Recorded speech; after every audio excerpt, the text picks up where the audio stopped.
Hello hello hello hello, very good evening.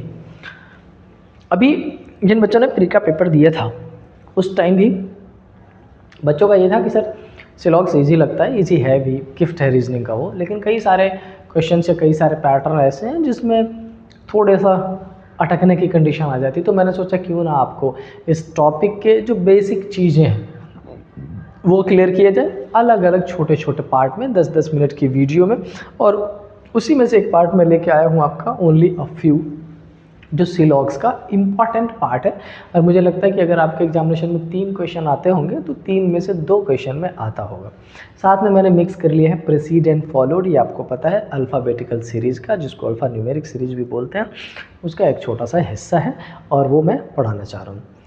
आगे बढ़ने से पहले मैं एक छोटी सी चीज़ आपको ये बताना चाह रहा हूँ कि IBPS क्लर्क मेंस का एग्जामिनेशन एक शिफ्ट एक डे में हो चुका है ऑलरेडी, दूसरा आने वाला है। मैंने एक वीडियो अभी अभी रिकॉर्ड किया है 5 फैटल मिस्टेक्स, जिसमें जो रीजनिंग में बच्चे करते हैं। अपने 10-12 ईयर्स का एक्सपीरियंस मैंने झोंका, बच्चों को चेक किया, उस पर रिसर्च किया और वो क्या क्या गलती करते हैं मैंने पूरी कोशिश करी है उस वीडियो में डालने का। जल्दी ही अपलोड कर रहा हूँ, मौका मिले ज़रूर देखिएगा, ना केवल प्री बल्कि मेंस वालों के लिए भी हेल्प करेगा वो। ठीक है, आइए चलते हैं, डायरेक्टली शुरुआत करते हैं आज का। पहला देखिए क्या क्वेश्चन लेके आया हूँ मैं 1 मिनट में आपको थोड़ी सी इन्फॉर्मेशन पहले दे देना चाहता हूँ ओनली अ फ्यू का। समझिए, इसमें वर्ड यूज़ किया गया है ओनली अ फ्यू। बच्चों ओनली जो वर्ड है वो रिस्ट्रिक्शन देता है। रिस्ट्रिक्शन कैसा? जैसा मुझ सपोज कर लो कि 4 पर्सन है A B C D, और इस 4 में बोला गया कि ये जो E है ना, A is taller than only B। Positive बता रहा है कि A B से लंबा है, लेकिन ओनली आगे A केवल B से लंबा है। इसका मतलब A बाकियों से लंबा नहीं है, बाकियों से छोटा है। कितनी इन्फॉर्मेशन दी? 2। मेरी बात समझ पा रहे हैं आप? एक रिस्ट्रिक्शन पुट कर देता है, वैसे ही ओनली यहाँ पर भी रिस्ट्रिक्शन पुट करेगा। ठीक है, पॉजिटिव भी और नेगेटिव भी। और उसके आगे क्या वर्ड जुड़ा हुआ? A few. और आपको पता है कि अ फ्यू का क्या मतलब होता है? सम का रिप्रेजेंटेटिव है। तो जब कभी किसी भी पर्टिकुलर वर्ड के पहले ओनली अ फ्यू लगा हुआ हो तो आपको पता है कि सम रिप्रेजेंटेटिव है किस, फ्यू रिप्रेजेंटेटिव है किसका? सम का। और ओनली का मतलब पॉजिटिव भी और नेगेटिव भी। So what I want to say कि जब ओनली अ फ्यू लगा हुआ हो तो आपको उस 2 वेरिएबल का सम भी बनाना है और सम नॉट भी। डन? कोई मिस्टेक, कोई मतलब कन्फ्यूजन ना रखें दिमाग में, बहुत सिंपल सा पार्ट है। एक छोटे से वे में मैं चाहता था कि आपको ये बता दूं, वल्दो आपको पता होगा, आई होप कर लीजिएगा इसको। आगे क्या लिखा है? Only a few roses. अब देखिए यहाँ पर रोजेज से पहले लगा है, तो मैं क्या करूँगा, इस रोज का सनफ्लावर से पहले मैंने सम का रिलेशन बना दिया और इसी रोज में से कुछ पार्ट का इस सनफ्लावर से ये रिलेशन बना दिया। मैंने क्या बना दिया? पॉजिटिव भी सम का, नेगेटिव भी सम का, सम भी और सम नॉट भी, दोनों ही मेंशन कर दिया। ओके, अब क्या लिखा है? ओनली अ फ्यू सनफ्लावर और जैस्मीन। अब फिर से क्या बोला है? इस सनफ्लावर का जैस्मीन से रिलेशन ओनली और फ्यू का, इसका मतलब सम का भी रिलेशन है और सम नॉट का भी। डन? आई होप एटलीस्ट अगर आपने पहले से पढ़ रखा होगा वेल एंड क्लियर, अगर आपने नहीं पढ़ रखा हो तो एटलीस्ट ये 2 समझ के आपको प्रॉपरली समझ आ जाएगा, मुझे ऐसा लगता है। आगे क्या लिखा है? सम सनफ्लावर्स आर नॉट लिलीज। कुछ सनफ्लावर ऐसा है, कुछ सनफ्लावर ऐसा है जिसका लिलीज से रिलेशन नेगेटिव गिवन है। देन क्या ये डायग्राम आपको करेक्ट लग रहा है? अगर लग रहा है तो ठीक है, अगर करेक्ट नहीं लग रहा है तो मेरे बच्चों आई एम सॉरी, बट आपको करेक्ट करने की ज़रूरत है क्योंकि एक्चुअल डायग्राम यही है। कई सारे बच्चे क्या करते हैं, पॉसिबिलिटीज़ में डायग्राम बना लेते हैं। जैसे मैंने बोला कि सम सनफ्लावर और नॉट लिली, कुछ नहीं है तो वो पहले ही बना लेते हैं, अच्छा कुछ नहीं तो कुछ तो होगा। होगा नहीं, कुछ हो सकता है, तो हो सकता है तब सोचिए जब कंक्लूजन में लिखा हो some sunflower are lily is possible. अगर क्वेश्चन में पॉसिबिलिटी नहीं गिवन है तो आपको अपने एंड से डायग्राम में पॉसिबिलिटी देने की बिल्कुल भी ज़रूरत नहीं है, ये आप अपने दिमाग में बिठाएं। राइट? चलिए अब कंक्लूजन पे आते हैं। क्या लिखा है? सम रोजेज बी जास्मीन कैन जोड़ दिया, मतलब हमसे क्या कह रहा है? पॉसिबिलिटी। अच्छा, मेरी जो बच्चों को पढ़ाने का, मेरा जो तरीका है बच्चों को पढ़ाने का, मैं पॉसिबिलिटी को बाद में बोलता हूँ सोचने का, पॉसिबिलिटी स्टार्ट ही ना करो। तो पहले चेक करिए, सम रोजेज आर जैस्मिन। रोजेज कहाँ है? ये रहा। जैस्मिन कहाँ है? ये रहा। अच्छा, ध्यान से देखो तो रोजेज का जो सर्कल हमने बना रखा है वो, जैस्मिन का जो हमने सर्कल बना रखा है वो अपार्ट फ्रॉम ईच अदर, एक दूसरे से दूर है। और अगर वो एक दूसरे से दूर है, इसका मतलब ना तो उसके बारे में आपके पास कुछ पॉजिटिव इन्फॉर्मेशन है और ना ही कोई नेगेटिव इन्फॉर्मेशन।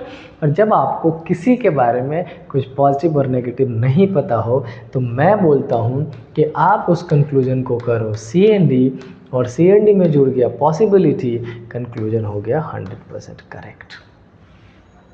दो बच्चे V3S मॉल के बाहर गेट पर अलग अलग तरफ बैठे, एक उधर देख रहा मेट्रो की तरफ और एक उधर देख रहा खजूरी की तरफ। अब क्या हम ऐसा मान ले कि वो दोनों एक दूसरे के दुश्मन हैं? क्या हम ऐसा मान ले कि वो एक दूसरे की तरफ नहीं देख रहे फिर भी एक दूसरे के दोस्त हैं? 100% श्योरिटी के साथ नहीं। क्या पॉसिबिलिटी दोनों की है? यस।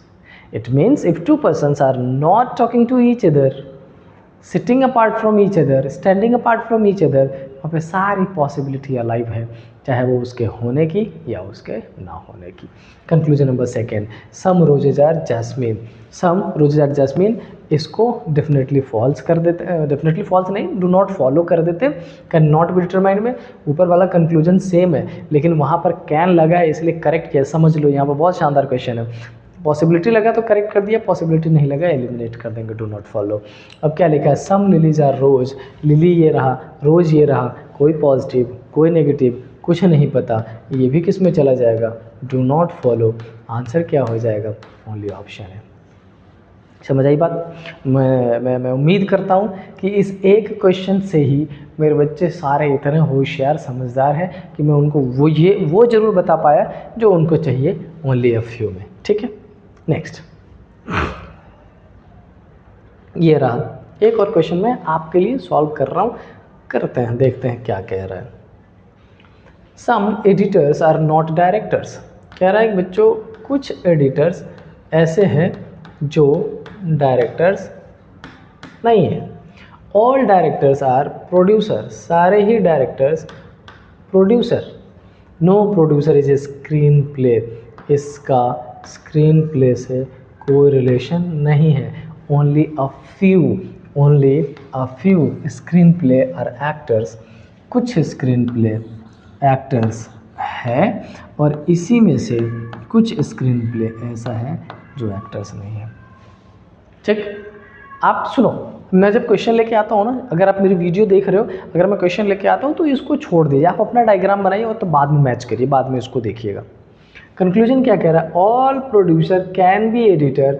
कैन मतलब पॉसिबिलिटी पूछ रहा है, बाद में चेक करेंगे, चेक करते हैं। All producer is editor. अच्छा ये बताइए, प्रोड्यूसर ये रहा, एडिटर ये रहा, डन। एक चीज़ बहुत ध्यान से समझना, यहाँ पर बच्चों में ज़्यादातर कन्फ्यूजन होता है। अच्छा, अगर नो ए इज़ बी लिखा हो तो no B is A 100% correct, vice versa. लेकिन सम नॉट में ये वाला केस नहीं है। अगर लिखा है सम ई आर नॉट डी, इसका मतलब डी से भी ई का वैसा रिलेशन हो, ये बिल्कुल ही 100% श्योरिटी से अपन नहीं कह सकते। इस डी का इस ई से कुछ भी पॉसिबल है। इनफैक्ट ये डी सारा इस ई के अंदर इधर आके बैठ सकता है और इस पार्ट से नेगेटिव रिलेशन है। समझ रहे हो मैं क्या कहना चाह रहा हूँ? इन द सेम वे, अगर डी का ई से रिलेशन क्लियर नहीं तो क्या इस पी का इस ई से कोई रिलेशन आपको पता है? आप कहोगे सर आप मेरे से पूछ लो सम, ऑल, सम नॉट, नो। मैं सब बोलूँगा can not be determined, doubtful, और उस कंडीशन में पॉसिबिलिटी लगा दिया तो 100% करेक्ट। मतलब ये कि सारे के सारे पी का ई के अंदर आना पॉसिबल है, ये आपको भी पता होगा। Next, no director is a screen play. कह रहा है कि कोई भी डायरेक्टर कहाँ है? डायरेक्टर स्क्रीन प्ले नहीं। अब समझो, अगर डायरेक्टर के ऊपर जो पार्ट है उसी का स्क्रीन प्ले से 100% नेगेटिव है तो उसके अंदर कुछ भी रख दो, उन सबका कैसा होगा? नेगेटिव ही होगा। और क्या लिखा है? Some act no director is a screen play, ये 100% करेक्ट है। सम एक्टर्स आर एडिटर्स, कह रहा कुछ एक्टर एडिटर है, हम 100% श्योरिटी के साथ नहीं कह सकते, पॉसिबिलिटी होता तो करेक्ट कर देते, पॉसिबिलिटी नहीं है डू नॉट फॉलो कर देंगे। तो आंसर क्या हो जाएगा, ओनली 1 and 2 फॉलोज, राइट। चलो अब देखो इस पर्टिकुलर क्वेश्चन में मेरा बिल्कुल ही मकसद ये नहीं कि मैं आपको सिलॉग्स के क्वेश्चन सॉल्व कराता रहूँ बेसिक से, ये आपको पता होगा, बस एक बच्चे का डाउट था तो मैंने सोचा इसी को पैटर्न बना लिया जाए और उसी पैटर्न पे मैंने ये पूरा ओनली अ फ्यू आपको समझाने की कोशिश करी है। आई होप मैं सक्सेसफुल होऊंगा ऐसा उम्मीद कर रहा हूँ। दिन भर बोलते बोलते जब शाम को बोलना शुरू करता हूँ आपके लिए तो गर्म पानी 1 बोतल लेके आता हूँ 1 लीटर और उसको ख़त्म कर देता हूँ। मैं उम्मीद कर रहा हूँ अगर आप भी मेरी 10 से 15 मिनट की वीडियो देख रहे हैं, पानी खूब पिया करें, बहुत ज़रूरी है आज के हेल्थ, आज के टाइम में। देखिए ये है प्रीसीड एंड फॉलोड का क्वेश्चन। आई होप आपको पता होगा कि प्रीसीड, जैसे मैंने ये बोल दिया कि ये ए बी और सी है, अगर मैं बोलूँ B is preceded by, B is preceded by A जो पहले है, and B is followed by C जो उसके बाद में है, इसमें कुछ नहीं है। प्रीसीडेड को दूसरे लैंग्वेज में आप बिफोर लिख सकते और फॉलोड को आप दूसरे लैंग्वेज में आफ्टर। हिंदी में आप इसको पहले लिख सकते और इंग्लिश में आप इसको बाद में। यही कॉन्सेप्ट आपको समझना है। यूज़ कैसे किया वो देख लीजिए। क्या कह रहा है, हाउ मेनी सिम्बॉल्स, कितने ऐसे सिम्बॉल्स हैं are there in the above series, each of which is immediately preceded and also immediately followed by vowel. कह रहा है कितने ऐसे सिंबल है जिसके पहले भी वोवेल है और उसके बाद में भी वोवेल है। समझ आया प्रेसीड एंड फॉलोड क्या होता है?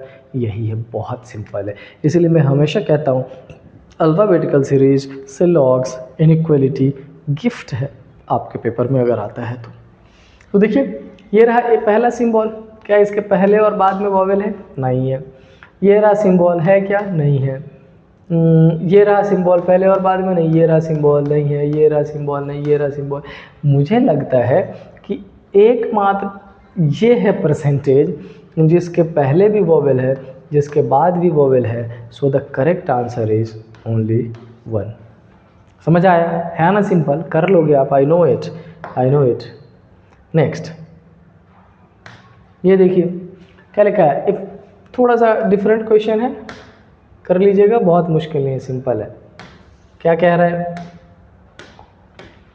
If all the vowels are dropped from the above series, तो अपन ड्रॉप तो नहीं कर सकते, गिरा नहीं सकते उसको। अच्छा मुझे एक छोटी सी कहानी याद आ रही, ज़्यादा टाइम नहीं ख़राब करूँगा। मैं ग्वालियर ब्रांच में वर्किंग था, तो मैं पढ़ा रहा था डायरेक्शन डिस्टेंस एसएससी का बैच था, उसमें कॉन्सेप्ट था शैडो का, हाँ प्रोबेबली शैडो का। और मैंने उसमें एक क्वेश्चन लिखवा दिया कि a person was running along with the horse. एक बच्चा